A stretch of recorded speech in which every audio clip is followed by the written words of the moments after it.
మన దేవుడు అబ్రహాము దేవుడు, మన దేవుడు ఇస్సాకు దేవుడు, మన దేవుడు యాకోబు దేవుడు. దేవుడు అబ్రహామును ఆశీర్వదించాడు, దేవుడు ఇస్సాకును ఆశీర్వదించాడు, దేవుడు యాకోబును కూడా ఆశీర్వదించాడు. మన దేవుడు నిన్న నేడు నిరంతరం ఏకరీతిగా ఉన్నవాడు. అబ్రహాము విశ్వాసానికి తండ్రి ఎలా అయ్యాడు? అబ్రహాం అసలు విశ్వాసానికి తండ్రి ఎలా అయ్యాడు? చూడండి, మనకి ఫెయిత్ హీరోస్ కొంతమంది ఉన్నారండి. కొంతమంది మనకి ఫెయిత్ హీరోస్ ఉన్నారు. కొత్త నిబంధన గ్రంథంలో మనకి ఫెయిత్ హీరోస్ అని కొంతమంది ఉన్నారు. ఫెయిత్ హీరోస్, ఆ ఫెయిత్ హీరోస్ ఏంటంటే వాళ్ళ విశ్వాసాన్ని ఎలా జయించారు, వాళ్ళ విశ్వాసాన్ని ఎలా కాపాడుతున్నారు అనేది అది ఒక మరి విశ్వాసం ఎలా వస్తుంది? విశ్వాసం వినటం వల్ల వస్తుంది. ఏం వింటే వస్తుంది విశ్వాసం? దేవుడి యొక్క మాటలు వింటే విశ్వాసం వస్తుంది. అదే లోక సంబంధమైన మాటలు వింటే భయం వస్తుంది. దేవుడి యొక్క వాక్యం వింటే విశ్వాసం వస్తుంది. ఏమని విశ్వాసం వస్తుందంటే నేను ఇది తోడే ఉన్నాను, ధైర్యంగా ఉంది, దిగులు పడద్దు. సో మనం దేవుడి వాక్యం మనం చూస్తేనేమో మనకు విశ్వాసం వస్తుంది, ధైర్యం వస్తుంది. అదే లోక సంబంధమైన వార్తలు చూస్తే యాక్సిడెంట్ జరిగింది, ఇలాగా క్యాన్సర్ చనిపోయాడు, ఇలాగా దొంగలు పడ్డారు, ఇలాగా అపాయం వచ్చింది, ఇలాగా ప్రమాదం జరిగింది. ఎంతసేపు కూడా లోక సంబంధమైన వార్తలు చూస్తే, లోక సంబంధమైన ఇన్ఫర్మేషన్ మీరు మనకు చూస్తామంటే మీకు భయం అనేది వస్తుంది అనమాట. భయం అనేది వస్తుంది అంటే అమ్మో వాడికి అలా జరిగింది, నాకు కూడా అలా జరుగుతుందేమో సో అని చెప్పేసి ఒక భయం అనేది వస్తుంది. అంటే దేవుడి వాక్యం వినటం వల్ల విశ్వాసం వస్తుంది, వినటం వల్ల భయం వస్తుంది. నువ్వు దేవుడి వాక్యం వింటేనేమో విశ్వాసం వస్తుంది, నువ్వు లోక సంబంధమైన మాటలు వింటేనేమో భయం వస్తుంది. అమ్మో వాడికి క్యాన్సర్ వచ్చిందంట, అమ్మో నాకేమన్నా అయితే, అమ్మో వాడికి అలా రోడ్డు మీద యాక్సిడెంట్ అయిందంట, అమ్మో నాకైతే. అంటే నువ్వేం వింటున్నావో జాగ్రత్తగా చూసుకోవాలి.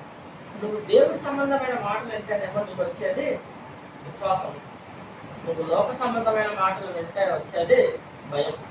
చూడండి, దేవుడు విశ్వాసం చేత కదిలించబడతాడు. దేవుడు విశ్వాసం చేత కదిలించబడతాడు. దేవుడిని కదిలించాలి అంటే విశ్వాసం అనేది మనకు అవసరం. చూడండి, దేవుడు విశ్వాసం లేకుండా దేవుడికి ఇష్టడైనట అసాధ్యం.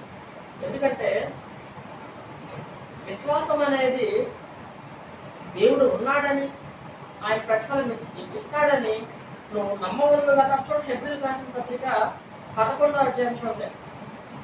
విశ్వాసం అనేది నిరీక్షించబడిన వాటి యొక్క నిజస్వరూపమైనది, అదృశ్యమైనవి ఉన్నవంటకు రుజువైనది, దానిని బట్టియే పెద్దలు సాక్ష్యం పొందారంట. ఆ విశ్వాసం వల్లనే సాక్ష్యం పొందారంట. చూడండి, ప్రపంచములు దేవుని వాక్యం వల్ల కలిగి ఉంటాయి. అంటే చూడండి, ఇప్పుడు దేవుడి మాటలు వింటే మనకు విశ్వాసం ఎలా అవుతుందో చూడండి.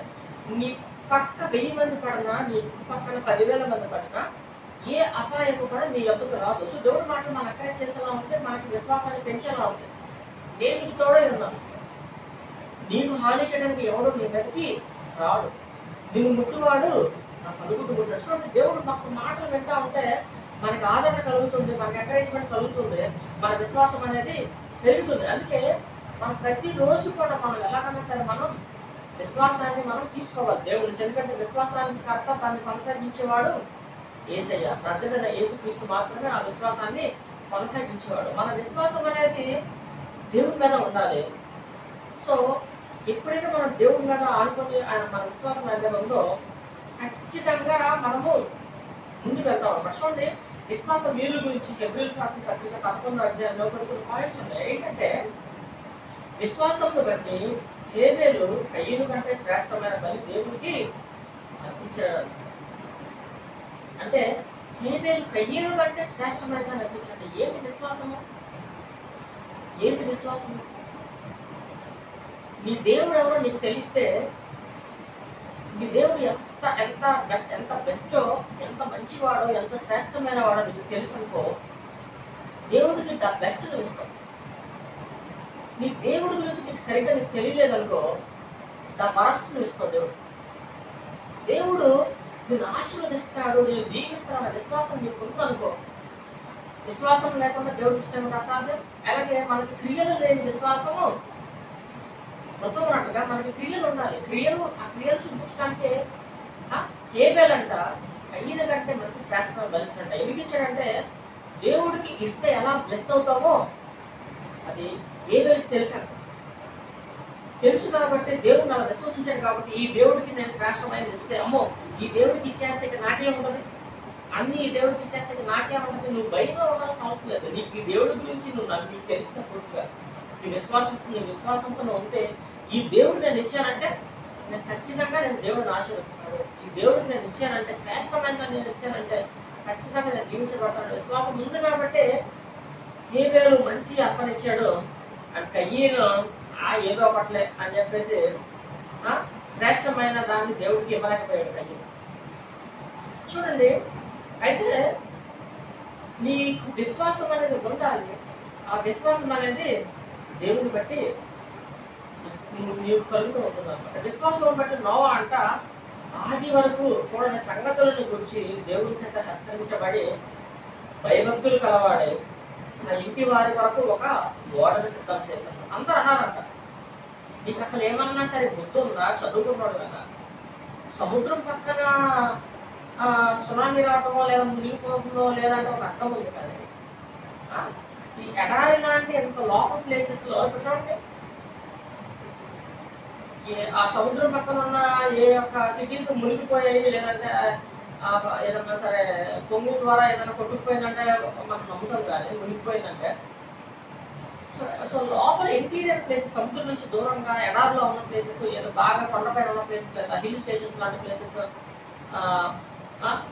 వరదలు వచ్చేసి వర్షం వచ్చేసి కొట్టుకుపోతుంటే అసలు ఎలా ఉండొచ్చు. సో కానీ దేవుడిని నమ్మాడంట నోవా.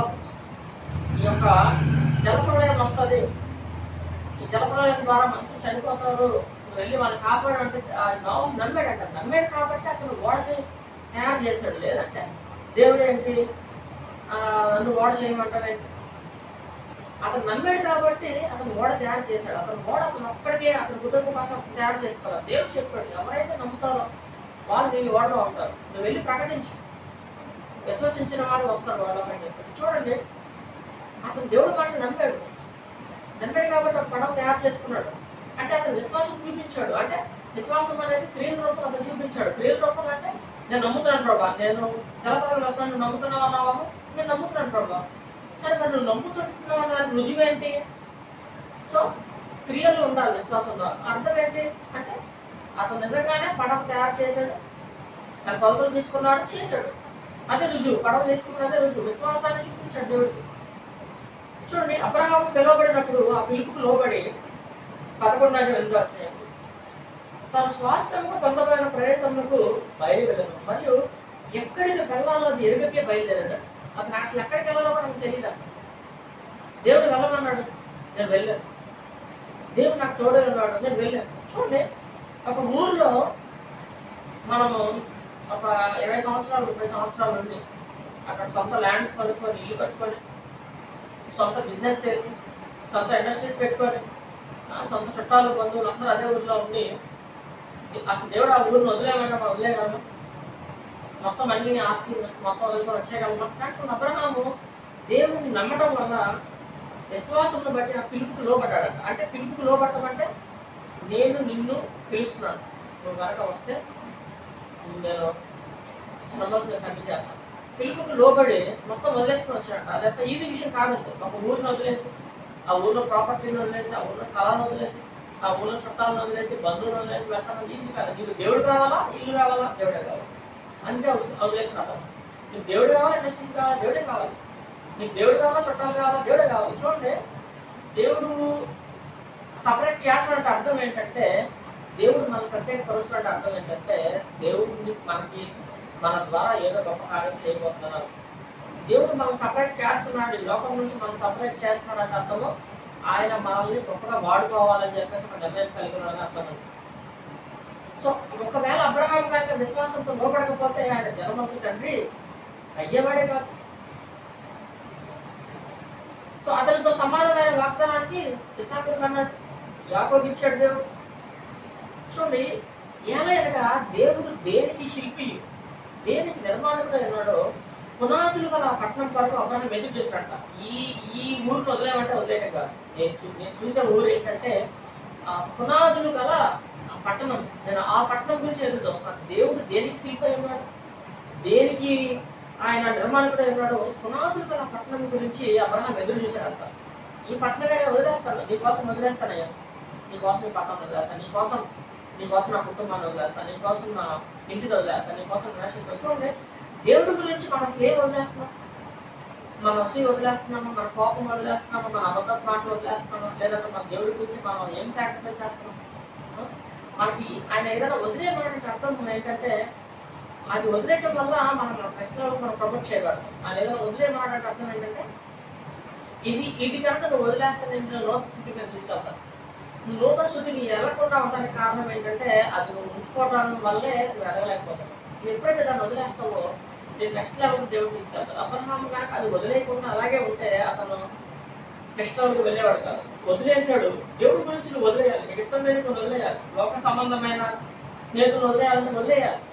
లోక సంబంధమైన చెత్త చెత్తారంటే వదిలేయాలి. లోక సంబంధమైన ఏదైనా ఉంటే దాన్ని వదిలేయాలి. దేవుడు ఏదైనా వదిలేయమంటే దాన్ని వదిలేయాలి. కోపం వదిలేయాలి, అసూయ వదిలేయాలి, అబద్ధాలు వదిలేయాలి. ఆయన కొన్ని ఇష్టం లేదు ఉంటాయి, ఆయన వదిలేయమని చెప్తాడు. ఎందుకంటే ఆయన రాజ్యంలోకి నిషిద్ధమైన ఏది కూడా ప్రవేశించదు. అందుకని చెప్పేసి ఆయన వదిలేయమని చెప్తాడు. కొన్ని ఆయన ఇష్టం లేదు వదిలేయమంటాడు. విశ్వాసం బట్టి చూడండి, సారా అంట వాగ్దానం చేసిన వాడు నమ్మదగిన వాడని చెప్పేసి తన వయసు గతించినదైన గర్భం గతి శక్తి పొందుతుందంట. అంటే ఇక డాక్టర్స్ అందరూ చెప్పారు, నీకు అసాధ్యం అమ్మా, నీకు పిల్లలు పుట్టడం అసాధ్యం, ఇంపాసిబుల్. లోకం అంతా అదే చెప్తారంట, నీకు అసాధ్యము, నీకు పిల్లలు పుట్టడం అసాధ్యము, నువ్వు ఈ ఏజ్ లో నువ్వు కన్సీవ్ అవడం అసాధ్యము అని చెప్తుంటే, కానీ లోకం మాట సారా నమ్మలేదంట. లోకం మాట నమ్మితే నాకు భయం వస్తుంది, ఇక నీకు పిల్లలు పుడతారు, భయం వస్తుంది, ఏడుపు వస్తుంది, ఇక నీకు అసాధ్యం, దీని వల్ల కాదని చెప్పి డాక్టర్. దేవుడు ఏం చెప్తారంటే, నా ఎత్తుకు రా, నేను విశ్రాంతి ఇస్తా. పిల్లలు లేదా, ఆ పిల్లలు నేను ఇస్తా, నీకు విశ్రాంతి ఇస్తా. నీకు ఇల్లు లేదా, నీకు ఇల్లు నేను ఇస్తా, నీకు విశ్రాంతి ఇస్తా. నీకు సరైన వివాహ జీవితం లేదా, నీ వివాహం నేను చేస్తా, నీకు విశ్రాంతి ఇస్తా. నీకు ఎందులో నువ్వు బాధలో ఉన్నావో, నువ్వు దేవుడిని నమ్మటం ఏంటంటే ఆయన మాటలు కనుక నువ్వు సీరియస్గా తీసుకున్నావు. ఈ దేవుడు ఎందుకు కనుక నువ్వు నమ్మకం ఉంచినట్లయితే ఆయన తలగా ఉంచుతాడు, కానీ టాప్గా ఉంచుతాడు.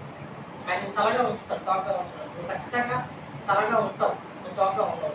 చూడండి, వీళ్ళందరూ ఎందుకు నమ్మారంటే ఇప్పుడు నువ్వు భూమి మీద ఎంత సంపాదించుకున్నా సరే అదంతా నువ్వు వదిలేసి వెళ్ళిపోవాల్సింది, అది ఎక్కడికి తీసుకెళ్ళి.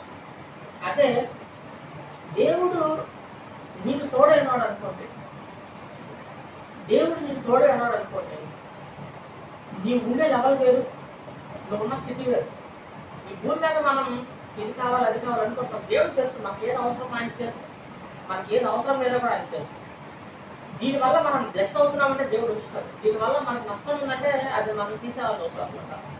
దేవుడు మన నుంచి ఆశించే దేవుడు కాదు, కానీ మన మేలు కొరకే, మన మంచి కొరకే ఆయన ఉపదేశం చేసేవాడు. ఎందుకంటే నేను ఇది ఉపదేశం చేశాను, నువ్వు నా ఉపదేశం మార్గం నేను నడిపిస్తున్న వాక్యం సెలవిచ్చినట్లు దేవుడు వెలుగై ఉన్నాడు, ఆయన కోరుకుంటున్నాడు. నువ్వు కనుక ఆయన ఈరోజు విశ్వసిస్తే, నువ్వు కనుక ఆయన నమ్మితే ఆయన శాశ్వతంగా నీలో ఆయన ఉండాలని కోరుకుంటున్నాడు. హృదయాన్ని ఆయన అప్పగించు, దేవుడు నిశ్చయమైన ఆశ్రయించబోతున్నాడు. ఆమేన్.